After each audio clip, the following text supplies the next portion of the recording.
Okay, so hi and welcome. This is Andrew Fiala. I'm the director of the Ethics Center here at Fresno State. And you're here to hear from Dr. Christian Matheis, who's going to talk to us about oppression, aggression, and peace literacy. This will be really interesting, I think.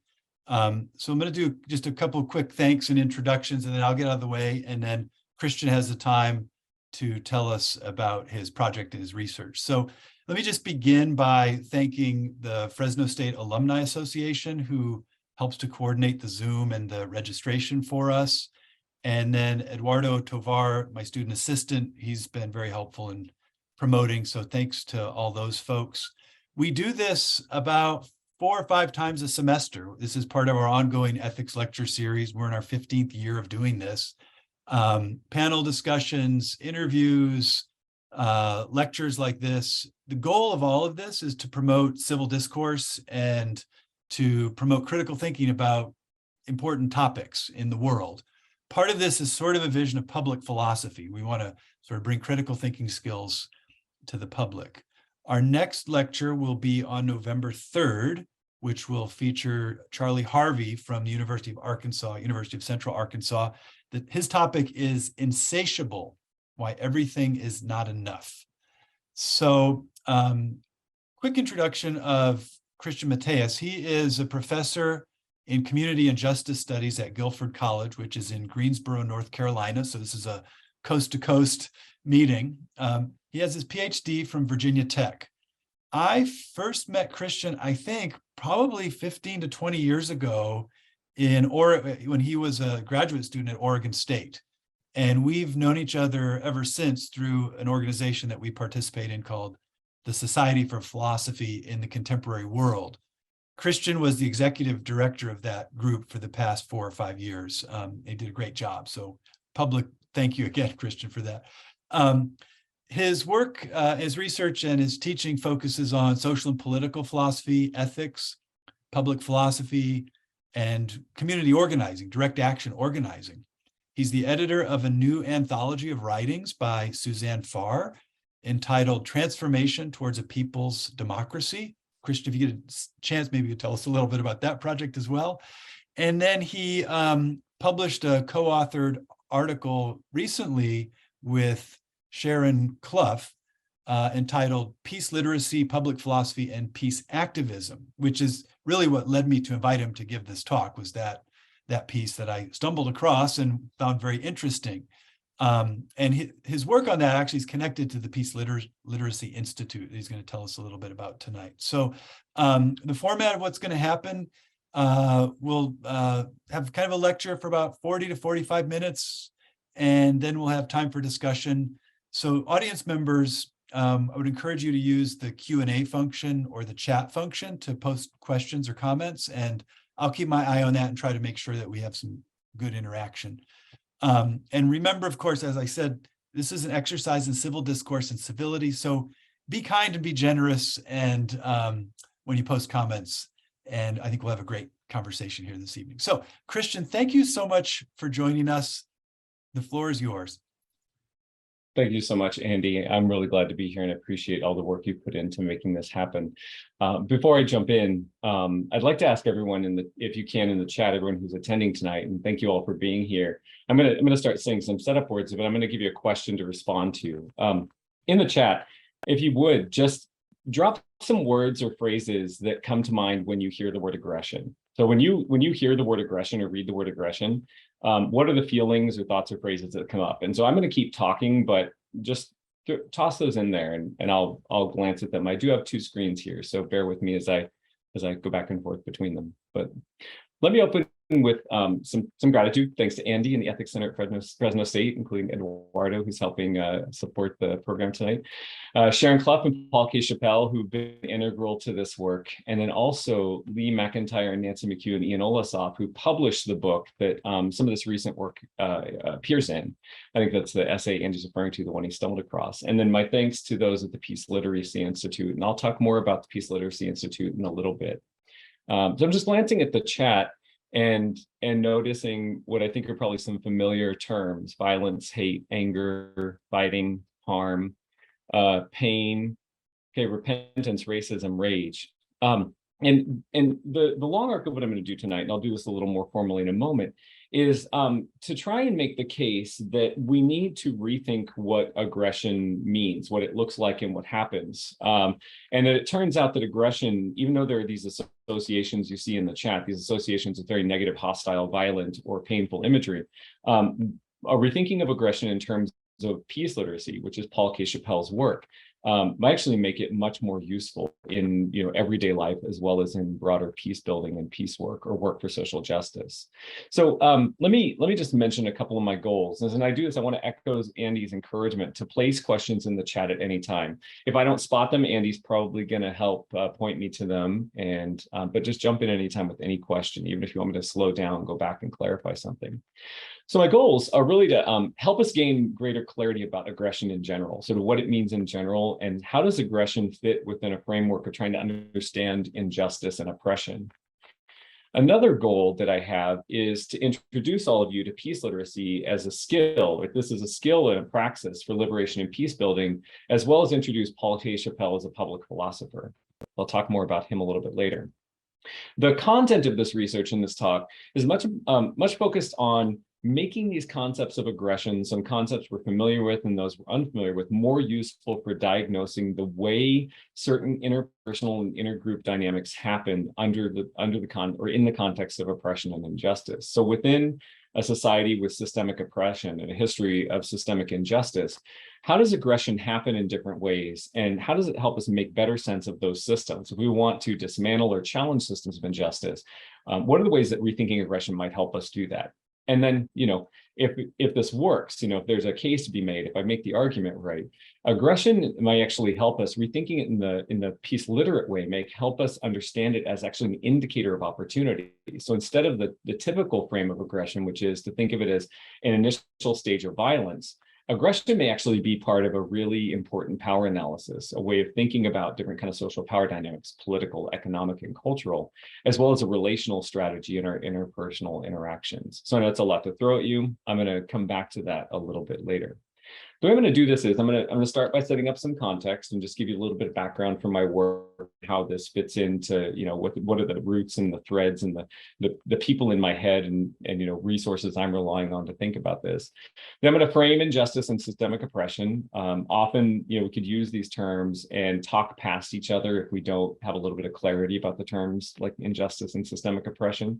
I really focus on a model called institutionalized cruelty, which was developed by Philip Halley. And then I'm going to show you some, conventional ideas of aggression, just kind of frame it very basically, talk about peace literacy and Paul K. Chappell's work as a public philosopher, then go back and using our understanding of peace literacy and Paul's work, think about how Chappell has developed peace literacy and how he's encouraged me to think about aggression differently. What does that mean? And then pose some questions or some cases for rethinking how we understand systemic oppression. Then we'll leave some time for Q&A. So some context. What are the roots, just some of the roots of this work? The essay was recently published, Peace Literacy, Public Philosophy, and Peace Activism, co-authored with Sharon Clough.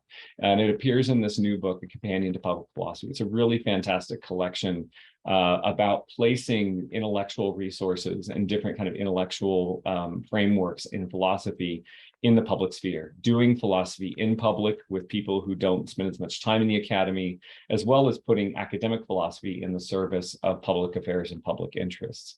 And so this work is partly informed, by this writing with Sharon Clough, as well as my work with the Peace Literacy Institute. Kind of a disclaimer and acknowledgement, I serve on the board of the Peace Literacy Institute. And so, it's a nonprofit that is dedicated to peace building and the building of skills in peace literacy. And I'll talk later about that and how Peace Literacy Institute is a resource. And some of you may be interested in learning more about it. So I'll do that. More broadly, my organizing, my activism, and my research come from a couple of different interdisciplinary and applied backgrounds. Even though I think of myself as a philosopher and a scholar of public policy, mainly around refugees and immigration, I'm an organizer first. My background in community organizing, particularly grassroots direct action organizing, informs a lot of how I think, helping communities build coalitions to develop the power they need to meet their needs. I'm also informed pretty heavily by different branches of anarchism, by philosophy of liberation, particularly Latin American philosophy of liberation, and by peace literacy. So that's just some context about kind of, if you think about, if I frame some things in some strange or unfamiliar ways, it may be that I'm talking a little bit, I'm talking a little bit from these fields that you may or may not be familiar with, but please kind of challenge me, invite me to give some explanations. So a quick frame on injustice and oppression to make sure that what I'm saying, where it fits in a bigger picture of activism and also academic scholarship. I want us to think about which theories of injustice and oppression help with liberation and peace building. I'm not sure that all ideas of injustice and all ideas of oppression actually help. And so I want to show you a few that I think, for the purposes of liberation and peace building, or in the interest of social justice, which ideas of injustice and oppression help. In a way, I feel like I and many others in the US, particularly as a white guy, I'm a white guy from Texas, the ideas of injustice and oppression that were handed to me or fed to me are actually really unhelpful and inaccurate. And I had to relearn what these ideas mean. And you might say that in a way, for most of my life, or most of my early life, I was pre-literate in understanding injustice and pre-literate in understanding oppression. And I find that when I teach students and I work in different branches of either public policy or philosophy, it's quite a bit of work to try and orient or work, with audiences, or, if I'm lobbying with politicians who have a very narrow and I think maladaptive, understanding of these terms. So I want to start here. When we think about aggression, I'm going to think about it in the context of at least four kind of classic or available, readily available ideas of injustice. One is a very old idea, the idea that our society is ruled by people with cruel or vicious motives, right? If you live in a society where the rulers or the people with authority and power are vicious or cruel or greedy, then they're going to manipulate the society's operations and structures to serve their cruelty and to serve their greed. And it's just a very old idea, kind of the viciousness of the vice of cruel rulers. You might think about Machiavelli or a dictator. Another is an ancient idea of rulemaking without appeal, and the idea that one person or group makes some rules that they don't have to follow, but others do. And in fact, Reverend Dr. Martin Luther King Jr., in framing much of the 20th century civil rights movement, talked about the moral obligation to violate an unjust law. That if whites, for instance, in a white supremacist infrastructure, had made rules or laws that African Americans and other groups could not make but had to follow, this is injustice. It's a case of injustice. So it may be a law, but it could be an immoral law because it's been made without the possibility of appealing that law or challenging that law. Another form of injustice is the imbalance of benefits and burdens, when very few people have a lot because a lot of people have a little, or when many people suffer in order to afford the pleasures of a few people. That if you're supposed to live in a society that has benefits and has burdens, right? There's things we get out of it that benefit us, and burdens we carry our fair share. I think that there's a really basic equation that the more those get out of balance, right, the more that things might teeter toward lots of people having lots of burdens and very few benefits, and a tiny group of people having a lot of benefits and very few burdens. We see societies tend toward either collapse or potentially violent revolution. And so the work of peace building and social justice is as much about, making sure laws are equitable, that our rulers have some sense of public commitment and generosity, as well as making sure that resource distribution is done in a fair way. Another is the maiming of dignity. So much more recent work about thinking about the injustice when something happens that crushes our ability to feel that we matter. I'm going to talk quite a bit about that in the next slide. So when I teach, on this material, whether I'm teaching as an organizer or I'm teaching in the classroom, I do try to help people become more literate in different forms of injustice. So, how do we know whether or not we're facing a particular problem of injustice if we don't know what these are? And so I use these four frames to help students and to help community members think about the problems they're facing and to be critical of the kind of situation they're in. These are not mutually exclusive. And in fact, often these four types overlap with each other. The other thing I'm going to do is consider aggression in the context of systemic oppression. I'm just going to name four types, but focus on one of them. Is kind of a very classic idea of totalitarianism. Hannah Arendt, the 20th century, maybe the 20th century's most well-known scholar possibly on totalitarianism and fascism. Certainly not maybe the most robust, but definitely a major thinker. Another is feminist Marilyn Fry, and her view of oppression as something that constrains and restricts certain groups where it does not constrain and restrict other groups. And then more recently, Iris Marion Young's Five Faces of Oppression, where she tries to explain the importance of understanding how oppression involves exploitation, marginalization, powerlessness, cultural imperialism, and violence. So we have to think about how those five things work together in a matrix. And then the one I'm going to focus on mostly tonight, which is Philip Howley's idea of institutional cruelty. I'm going to talk about that next.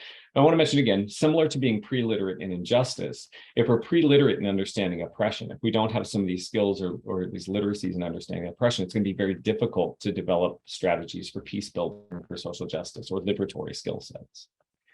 So Howley's model, which I think will be important, very important later for understanding the reframing of oppression, I'm going to try to share with you, is that there are four criteria for what he calls institutional cruelty. We can use the terms systemic oppression, pervasive discrimination, systematic injustice, institutionalized cruelty. We kind of use these synonymously. These terms refer to similar things. Howley says that we have a situation of institutionalized cruelty when it is substantial, when the situation crushes or maims the dignity of persons or groups, when we are convinced by the systems we live in that we don't matter, right? So deeply that we actually have to put a lot of work into reclaiming our dignity or rebuilding our dignity. Racism, sexism, heterosexism, ableism seek to convince people who are targeted by those systems that they don't matter as much as the dominant group, and to believe that they don't matter. Another one of Howley's criteria is it's persistent. There's really nowhere in a society based on institutional cruelty where the marginalized or oppressed groups can escape it.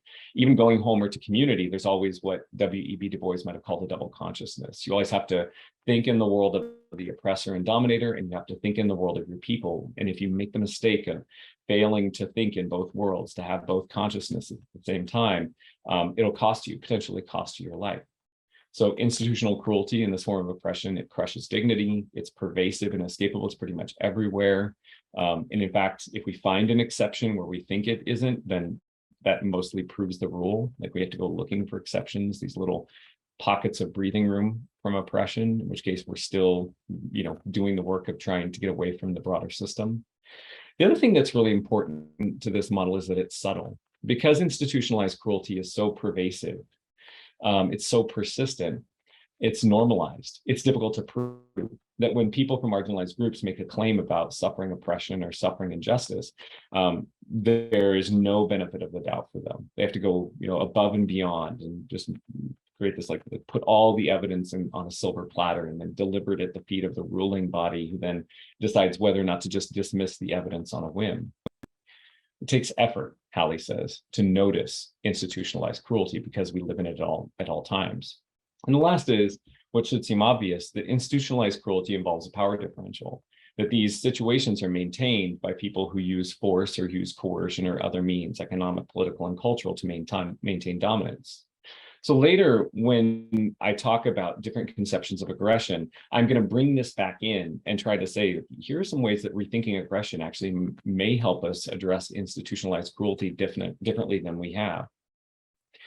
So how might we understand aggression within the context of injustice and systematic oppression? Okay. If you ask yourself, where does the word aggression or the ideas of aggression tend to appear in either organizing, like social justice organizing, as well as theorizing about these kind of topics? Often it's just classical images. We're surrounded by classical images, these overt acts of dominance by cruel oppressors. Somebody who uses force and authority and coercion, they use different kinds of power to manipulate people they've subjugated. And also classical images of just an outright violent act by somebody who's a member of a socially dominant group. So often in frameworks of discourse on injustice and oppression, there's just these very familiar classical images. I think some of these classical images in the back of our minds are what informed your responses in the chat earlier. What kind of comes to mind when you think about aggression?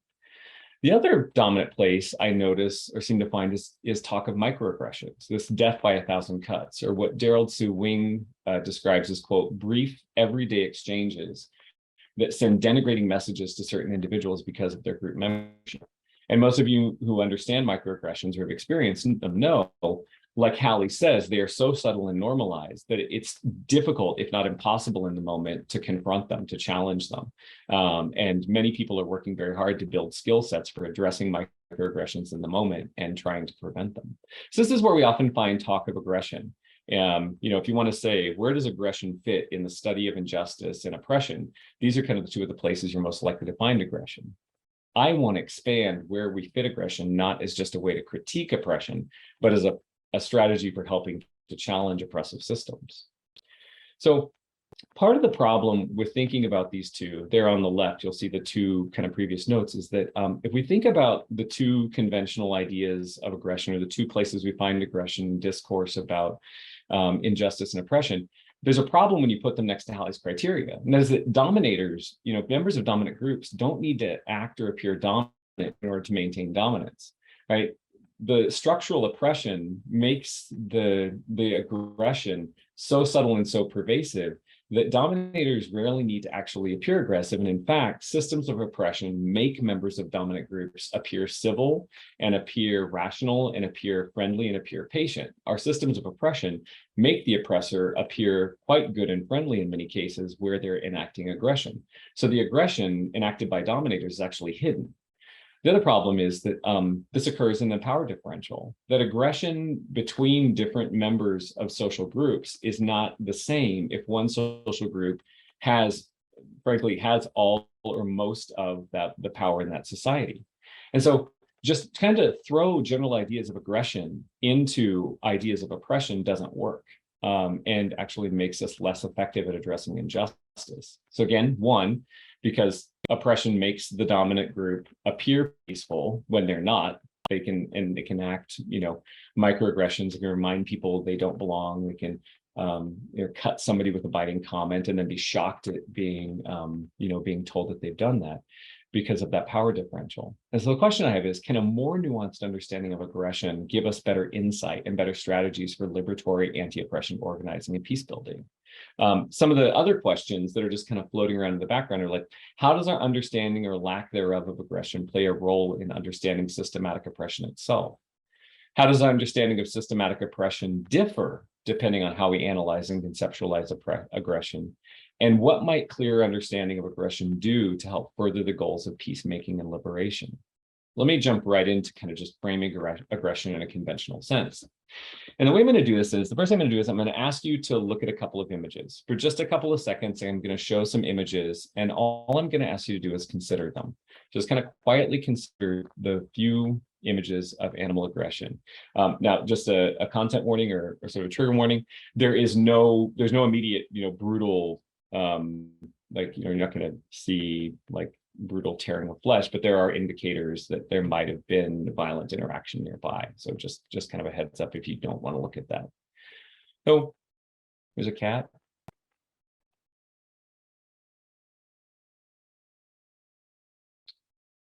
Dog.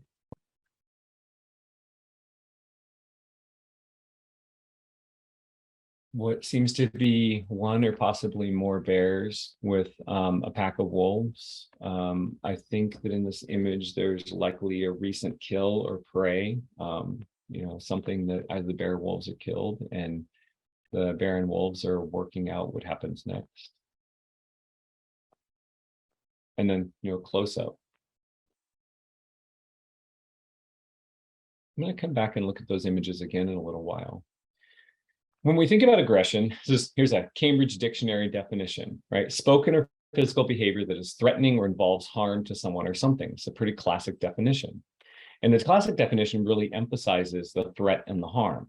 And I want to think about that because I actually think this is a less effective definition. While this definition it can be true, it might not be the most common.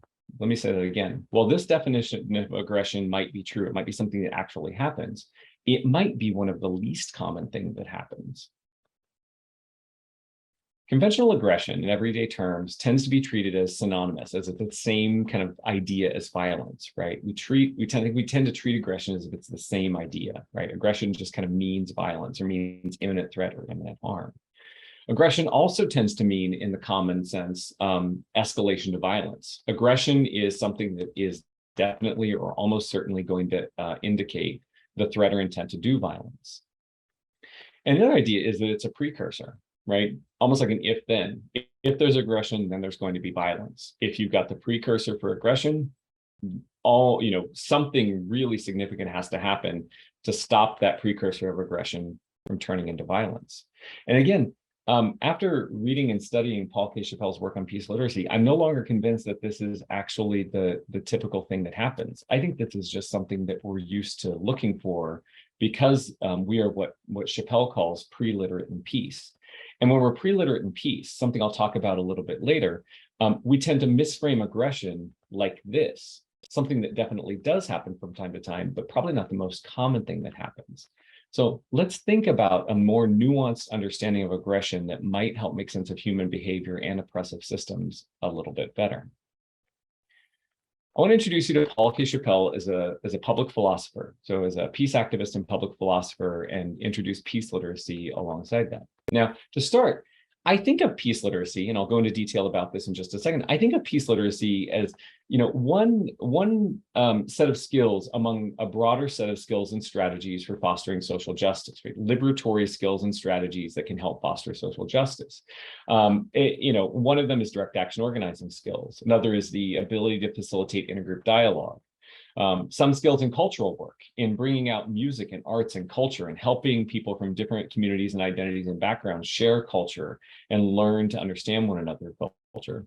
Mutual aid work, such like anarchist mutual aid work, for instance, food programs by the Black Panthers during the Black Power movement.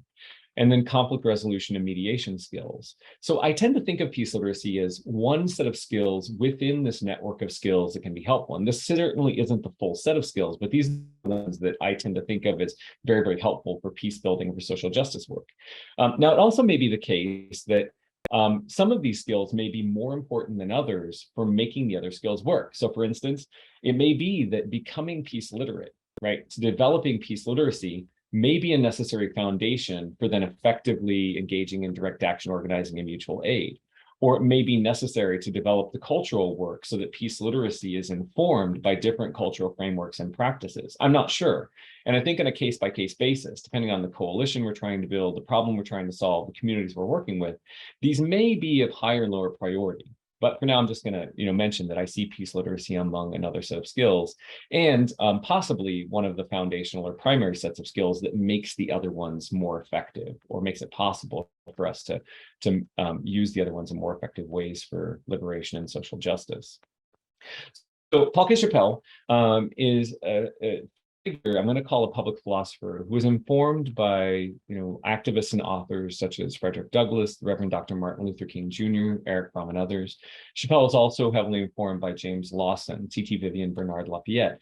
And he studied, in addition to more about his background, which you can learn by going to peaceliteracy.org, he studied ancient Greek philosophy and military strategies and tactics with the idea that the use of those tactics to commit violence or to enact war is contingent. It turns out that many strategies and tactics that we tend to kind of unfortunately give over to war makers or give over to militarism, the thinking in terms of strategy and the thinking in terms of tactics could actually be repurposed for peace work. And in order to do that, we need to be peace literate. We have to have a literacy in peace building in order to be able to rethink strategy. Now, there are a couple of main questions in peace literacy in Chappell's work. And one of the questions is, what if people were as well trained in waging peace as soldiers are in waging war?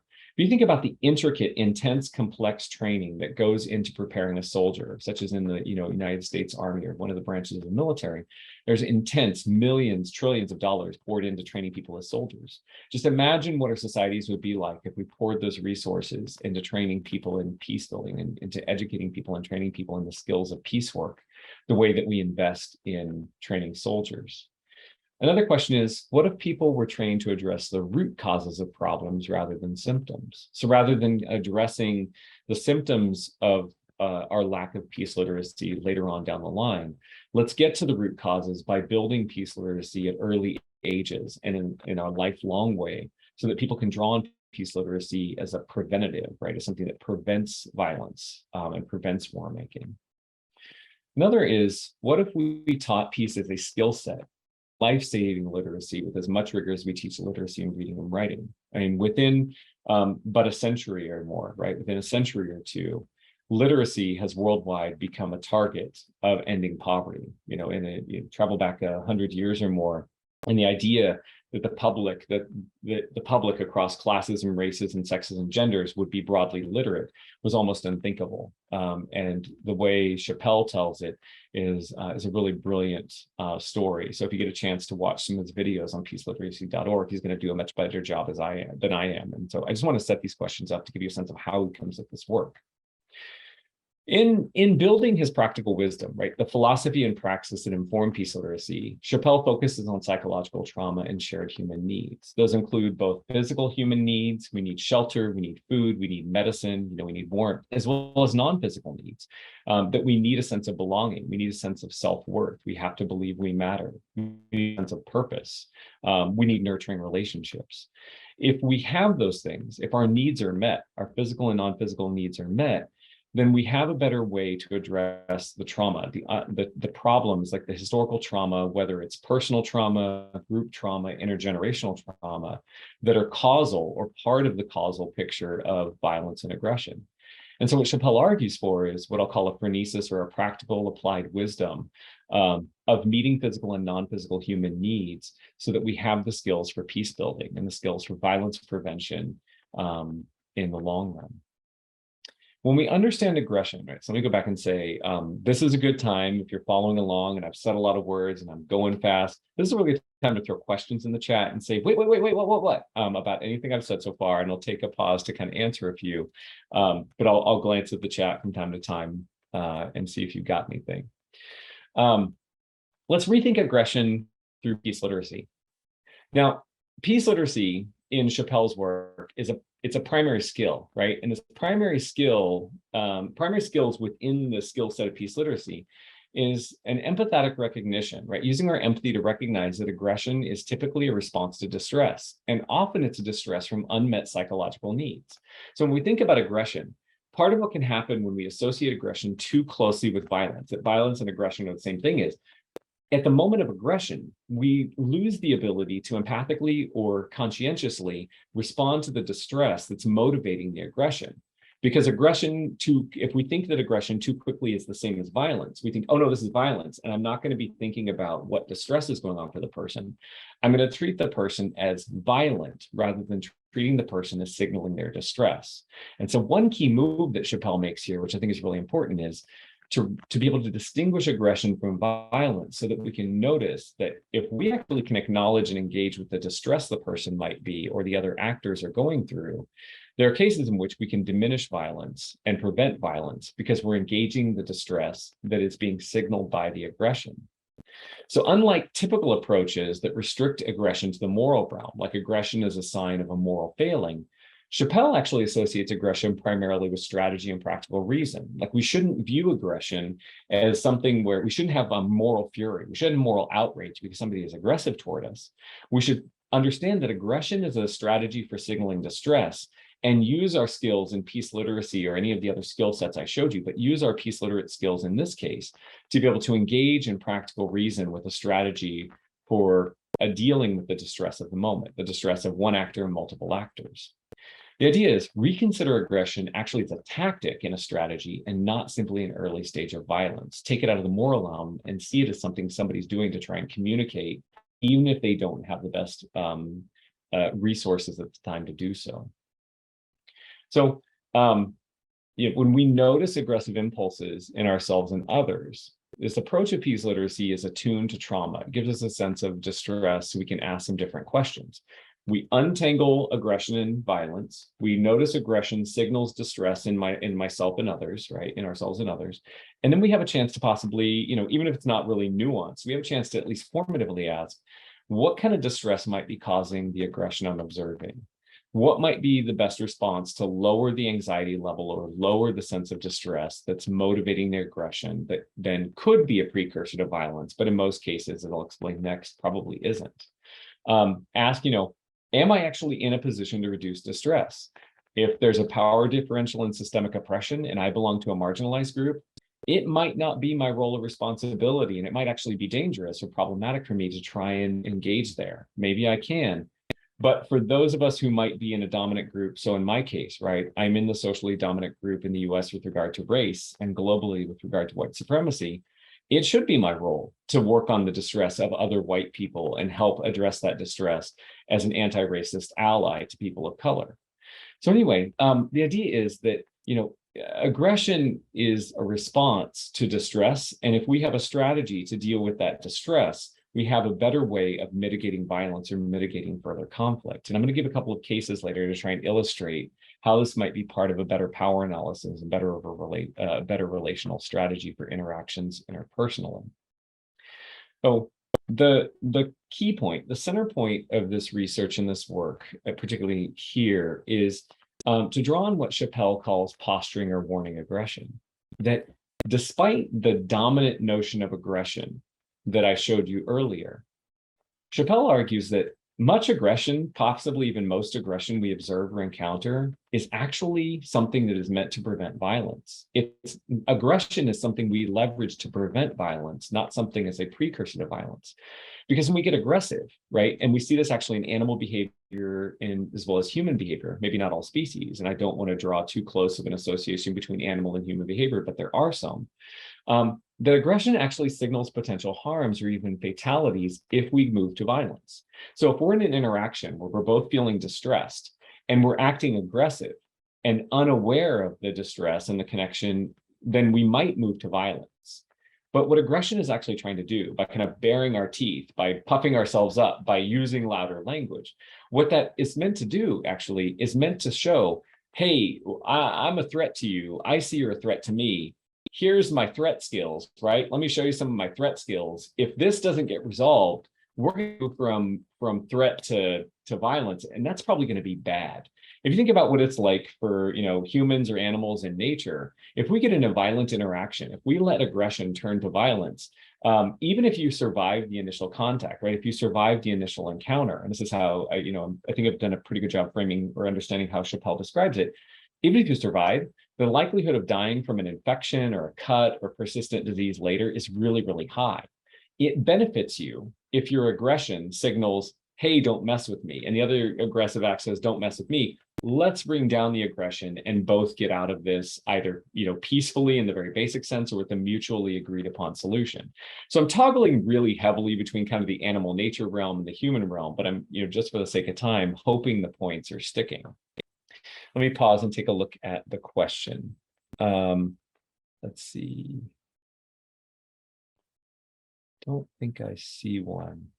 So Andrew Eduardo, if it came to you, Christian, go ahead. I see there's a question from Ida Jones about profit and war. Sure.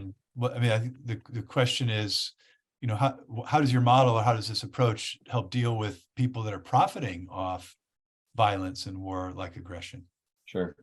I know that's a really great question. And I'm going to be very upfront. I'm not sure that this part of the research, I'm not entirely sure this part of the research addresses profiteering from war. I mean, we need a systematic skill set to address the systematic ways in which profiteering from war happens. But later on, when I talk about one of the cases or kind of try to illustrate, it may be that if I work on this a little harder, when I talk about using posturing and warning aggression as a concept in a power analysis, there may actually be a path to think about that. So I'm not as prepared tonight to tie it to that. I'm not sure if it works, but I'll give it a try when I get to that point. I like the question. I think it's really important. I am not by any means putting all of the peace building eggs in the rethink aggression basket. But let me see if I can do that a little bit. So big takeaway I'd hope you get from tonight is that rethinking aggression as posturing, as showing one another, that we can defend ourselves, and that if we don't back away from this, if we don't find a way out of the violence, rethinking aggression in this way is, I think, going to be particularly helpful for our skill sets of interpersonal relationships, as well as, interpersonal dynamics, as well as possibly broader scale anti-oppression work. So I want you to reconsider the images of animal behavior with posturing or warning aggression in mind. Part of what's happening here is this cat is, it's showing a defensive or offensive posture. It's showing its teeth. It is signaling that it is prepared to protect itself, right? These are the teeth I have to bite you with. This is the infection you're going to get. This cat is indicating, not I'm about to bite you. This cat is indicating I'm in distress and I would like to get out of this, right? This cat is, I wouldn't read this cat, or from the posturing approach, right? From the peace literate view of aggression and distress. This cat is saying, I'd really like to get out of this, and I'd really like a chance not to harm you and potentially get harmed myself. If you look at this dog in that way, this dog is posturing. This dog is signaling I'm in distress and signaling I'd really like to get out of the situation without harming you and without myself being harmed. I will if I have to, but I'd rather not. In this case, and in Chappelle's training, when Chappelle trains and gives workshops on peace literacy, there's actually a video he shows a couple of times, which is really, really neat. You show this video, you show these images, and almost all of us, I did the same thing. Oh, it's violent. This is violent. They're killing each other, attacking each other. These animals are trying to signal to each other that that this is a dangerous situation. They're hungry. It's winter. It's cold. There's limited resource availability. They really, really want to eat. And they're actually negotiating. And if you watch the video versions of this, you see the bear and the wolves actually negotiating that situation to try and avoid violence, to avoid a violent encounter. Because a couple of bites or scratches, the wolf or bears might get away. But if they get a persistent or opportunistic infection from those bites or scratches, or get wounded in a way that prevents them from continuing to hunt or gather or stay mobile, the move from aggression to violence has not benefited them. So the move to aggression, to posture, is a way of kind of calculating or negotiating, how do we get out of this nonviolently? It's not always the case, but I think it's actually much more the case than not. Here again, we see the signals of, right, the biting teeth, the stance, but notice there's a head down and back haunches, right? The wolf is tipped back, kind of backing away, right? The ability to kind of exit, and the bear is head down, signaling that this is not like a domination stance. The bear would more likely be kind of up on its haunches or charging in a different way. So when we rethink what we have in our head with regard to aggression, we can disentangle aggression as a precursor, a necessary and inevitable precursor to violence, and then rethink aggression in a peace literate way. We can rethink even these images around us between animals as well as human interactions in a much more effective way that is helpful for peace building. So there along, this is what I said earlier about the conventional view of aggression. And then this is the view of aggression as posturing. How is it, actually aggression is distinct from violence. How is aggression actually something that de-escalates us away from violence? It indicates a threat level. It foreshadows that we don't want to get violent. And how is aggression actually an opportunity? It's something that gives us an opportunity, a rupture in the flow toward violence, an opportunity to look at the causal pattern and reconsider it to prevent what would otherwise lead to violence. And so the purposes of thinking about social justice, my question is, how do we think about like institutionalized cruelty and this posturing or warning aggression in tandem? And I'm still working on this, but I want to give you a couple of ideas for how this might work. And so I picked a couple of tough cases: the case of microaggressions, the case of internalized oppression, and the case of horizontal hostility. And I'm going to explain those and then wrap up. I'll explain them, apply this other version of posturing aggression, and then wrap up so we have time for Q&A. In terms of microaggressions, conventional notion of aggression frames microaggressions as an assertion of sheer dominance. It's just raw, oblivious derogation. I'm just in the dominant group and I'm obliviously saying things that are demeaning. From a perspective of posturing, we can actually look at microaggressions from the view of a power analysis. The microaggressions are actually signaling the vulnerability, the physical and psychological insecurity of individual members of dominant groups. That when somebody who is in a dominant group engages in a microaggression, if we looked at that as them signaling that they're unprepared and they're vulnerable, that they're actually distressed by a system that's miseducated them, we can build different tactics for engaging that vulnerability, right? I think often the conventional notion of aggression makes microaggressions look like I'm so secure, I'm invulnerable and dominating you. But this version says there's actually quite a bit of vulnerability going on there and quite a bit of deep insecurity, seeing the dominator as deeply insecure. Another is that people in dominant social groups, from this view, have relatively limited tactical preparation to be able to respond to organized coalitions. And this is a longer argument in itself. But this version of aggression means that if you're the target of a microaggression, you might have an initial feeling, your tendency because of the conventional idea of aggression may be to initially feel defensive and to feel vulnerable. And I think that's very real and raw.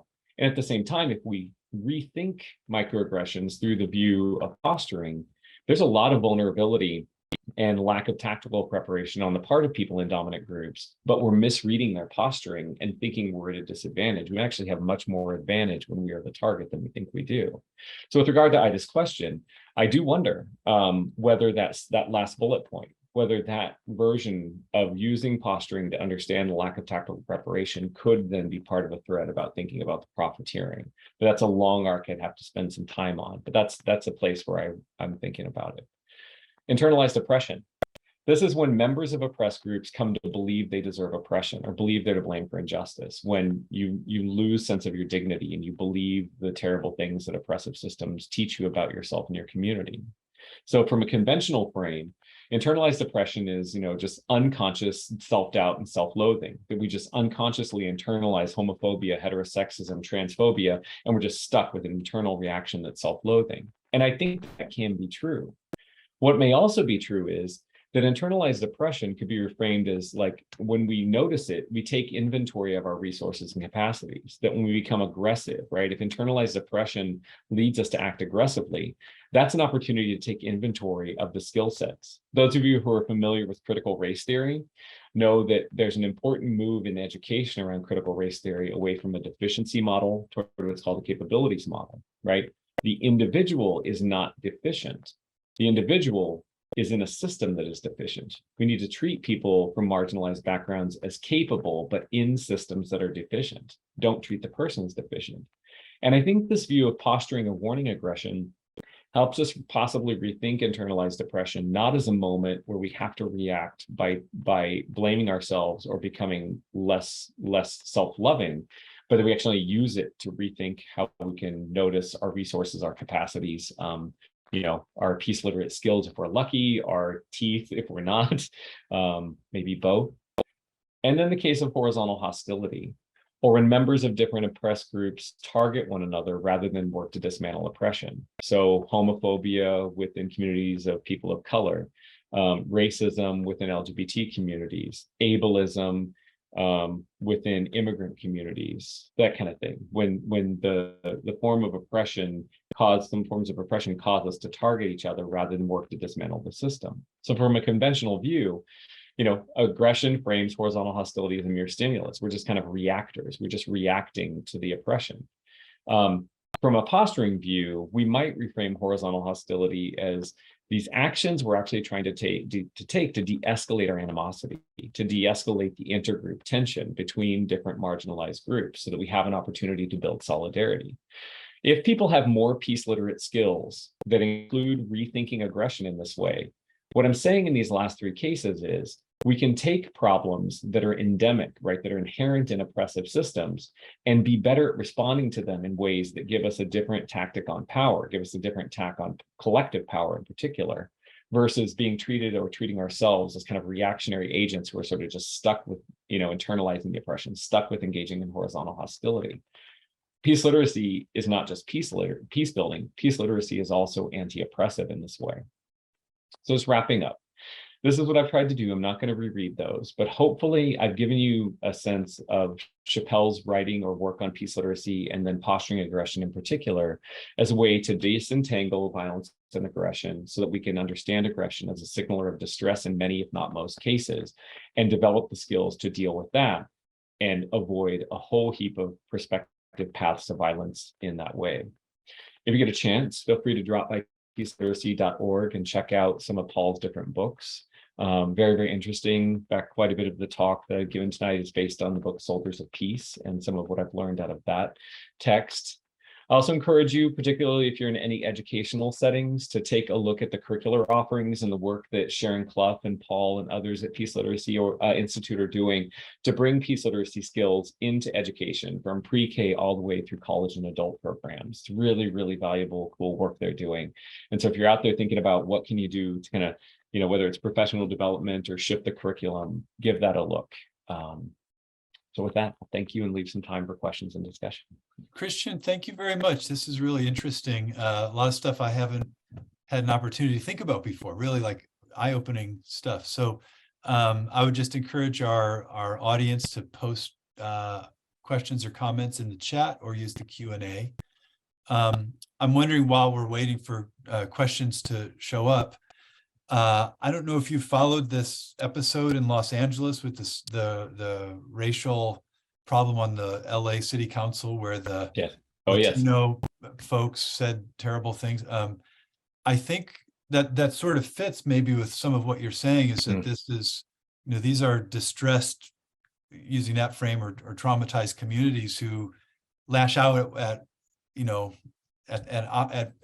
presumably allies that, also though, so here's the question, there's also struggle for power, right? And there's like old school aggression, like I want to have more power than you. So I'm wondering if you have a comment or thought about that case, or that, the more traditional view that it's really us, it's me versus you, it's us versus them. And it's not about distress, it's about domination. Sure.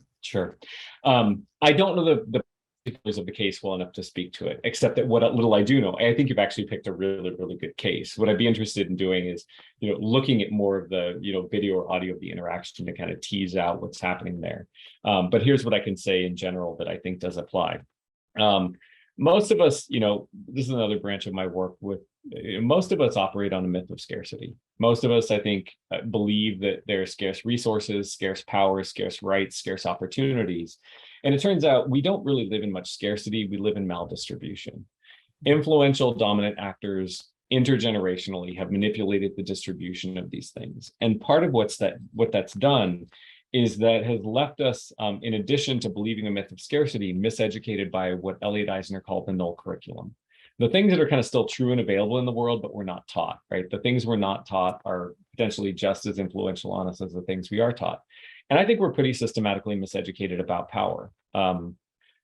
Conflating strength, force, this is Hannah Arendt, right? Strength, force, and authority, conflating these things. So part of a peace literate skill that might help that situation is that if they had peace literacy training or whatnot, to realize that there are much more intricate forms of power that are more effective, that don't cause us to fight with each other. There are actually forms of power that we can thrive in that don't involve precursors to dominate.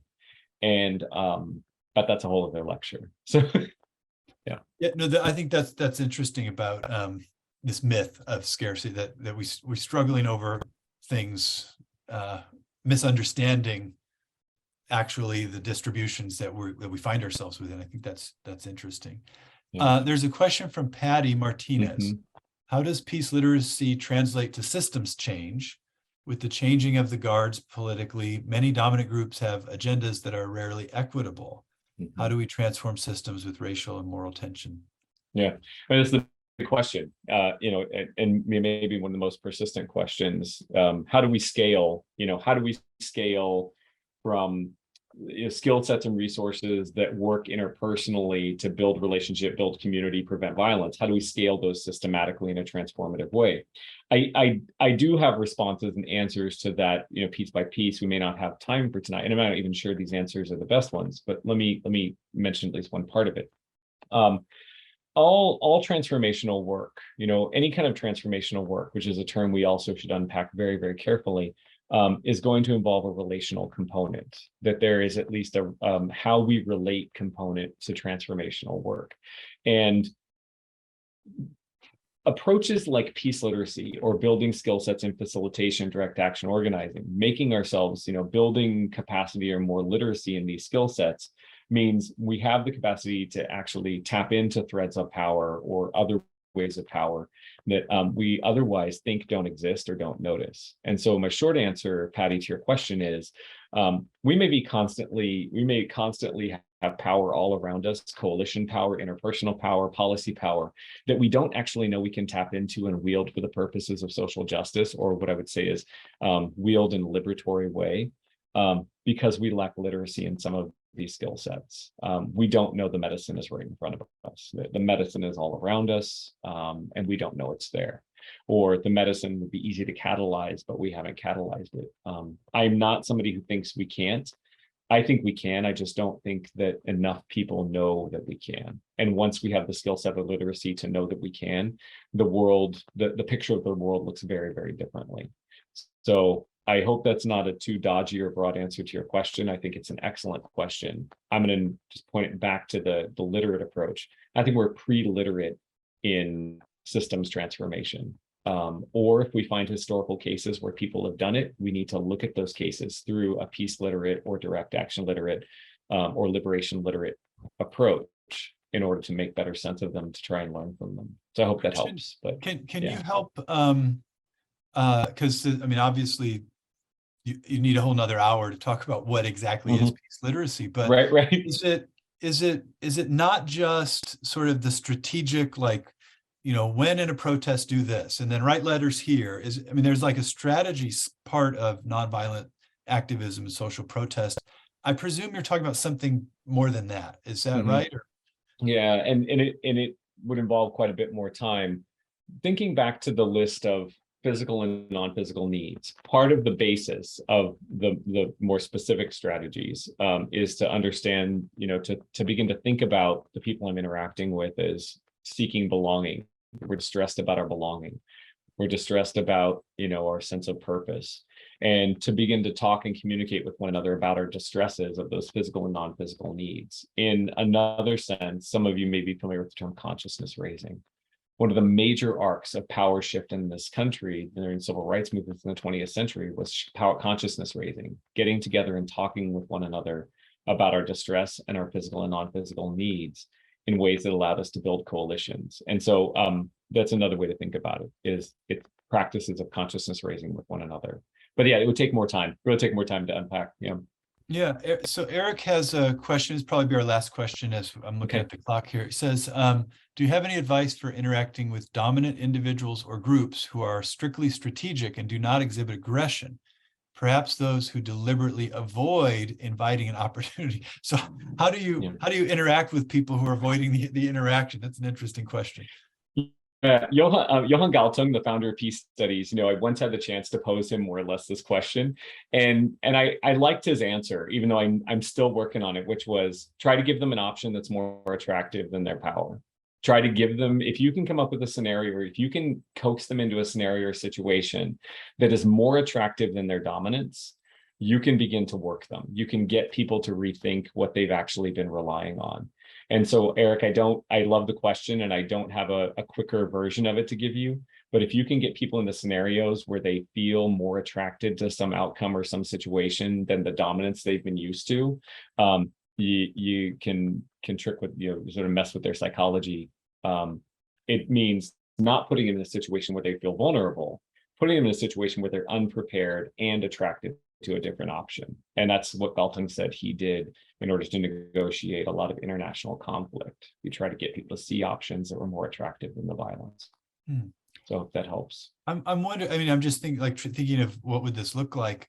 I may be totally wrong, but you remember Colin Kaepernick kneeling on the sideline? Yeah. Like, I mean, the NFL didn't want to talk about racism. The country always avoids talking about racism, and that was, I'm thinking only strategically, like that was like what he did, the action that he did, but it did provoke a conversation, right? It did. And it was very like I don't know, I thought it was effective. Is that an example? Or I love that example. Yeah, in a way. I mean, so what he's done is that he took action was alertive, or what I call alertive. That he took any action was signaling there's some urgency.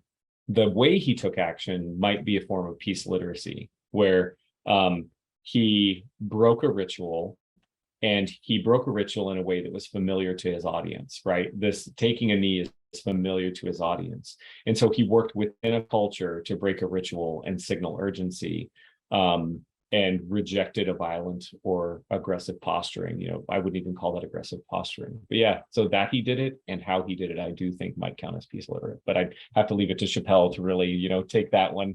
So yeah, Christian, as we run out of time, can you remind us of the website and just the name of the organization again? And I think you said they're based in Oregon State. Is that right? They're based in Corvallis, peaceliteracy.org. I'll go ahead and put the slide back up just so you can see the bit there. Yeah, check out peaceliteracy.org. Give them a shout out. If you're the kind to like donate and support the work, feel free. I mean, I'm on the board, so I'm always encouraging the support, but some really great work there. Yeah, wow, really interesting. Thank you so much for sharing your time and your wisdom this evening. It was a pleasure to hear you speak. Thanks a lot, Andy. I really appreciate it. Thanks so much, everyone, for turning out tonight. Yeah, and thanks for joining us to our audience. Take care.